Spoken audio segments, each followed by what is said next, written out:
Hello, and welcome to the self-paced training on diversity in the classroom. So if you'd like instructions on how to use these videos, or how to do Pear Deck yourself, you can hit the black box and it will open up a new window. I'm not going to do that now though.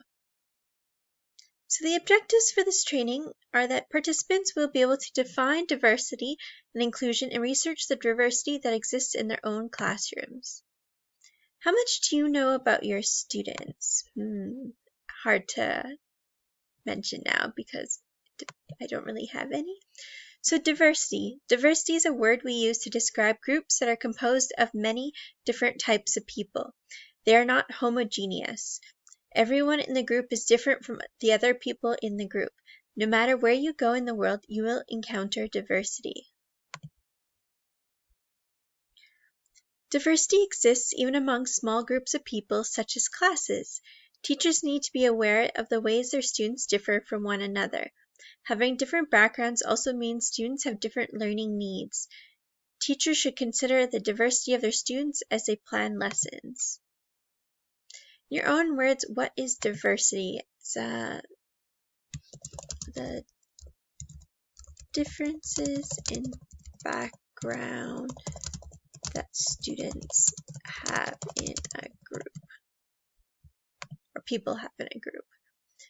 Inclusion is the intentional act of bringing people who have historically been excluded into the group.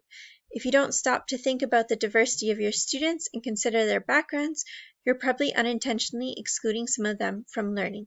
Our lesson should respond to diversity by including all students.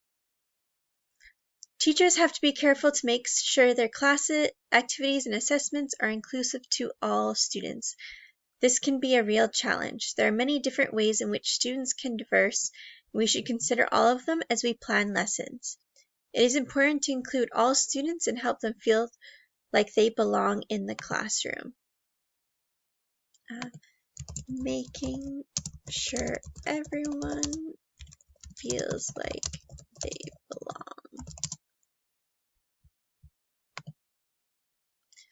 Ethnicity is part of identity. A person's ethnicity comes from their cultural and national background. Ethnic diversity, therefore, occurs when multiple cultural or national groups are present in the same space, such as a classroom. Many challenges arise because of ethnic diversity. A student who is part of a minority group may feel excluded from their peers.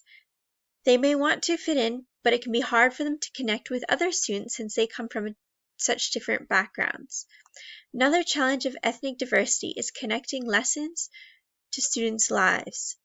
If a student does not share customs and traditions with their peers, it may be hard for them to connect to lesson content that has been specifically written for their classmates and not for them.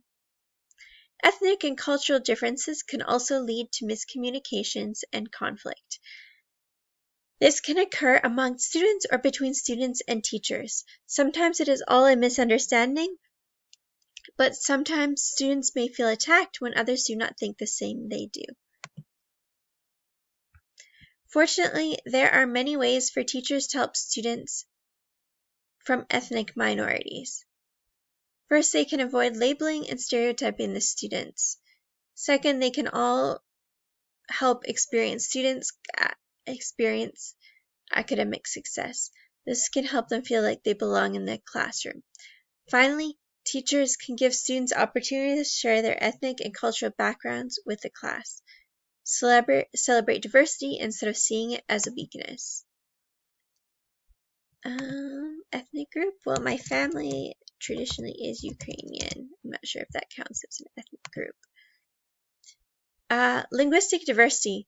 There are about 6,500 languages spoken around the world. Linguistic diversity occurs when people who speak different languages are part of the same community.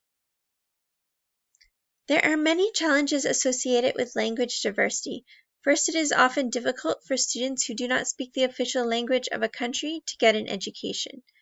Even if they do not attend school with a dominant language group, it can be challenging for them to use the academic language required in schools. Secondly, students who do not speak the dominant language can become isolated from the community. Their classmates and teachers may not be able to communicate with their other friends and family members.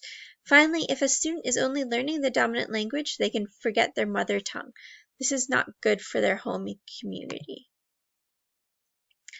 Teachers whose students do not speak the dominant language of the school should take extra care to explain assignments and expectations to these students. They should scaffold language down while still teaching students the same content as everyone else. They should provide the content in spoken and written forms. They can teach the students to ask questions and advocate for themselves. Just English. Economic diversity.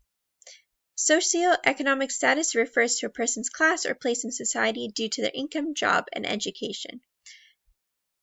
It is less likely that poor and rich students will be in class together. Economic diversity can be a challenge in both public and private schools. Students from low socioeconomic status families do not do as well in school. Students from poor families may face many barriers to education. It may be that students do not have enough to eat or they do not have basic personal supplies. When students are hungry or stressed about meeting their basic needs, it is difficult for them to concentrate on learning. Poor students may also face challenges when it comes to technology. With COVID-19, many schools have moved to virtual learning. If a student cannot afford good internet access, it may be challenging for them to learn at the same pace as the rest of the class.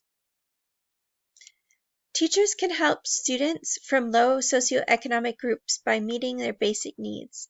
Some schools have programs that provide students with food at a low cost. Some schools even provide students with internet access in their homes. On an individual level, teachers can be understanding of students who need extra time or support to complete their classwork.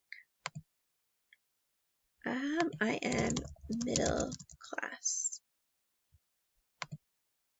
Religion is also part of identity. Students who follow different religions may face persecution or isolation. It is important for schools to be safe places for all students, no matter what they believe. Students with different religious beliefs may face different types of challenges in school. Further, their religious practices may interfere with the school schedule.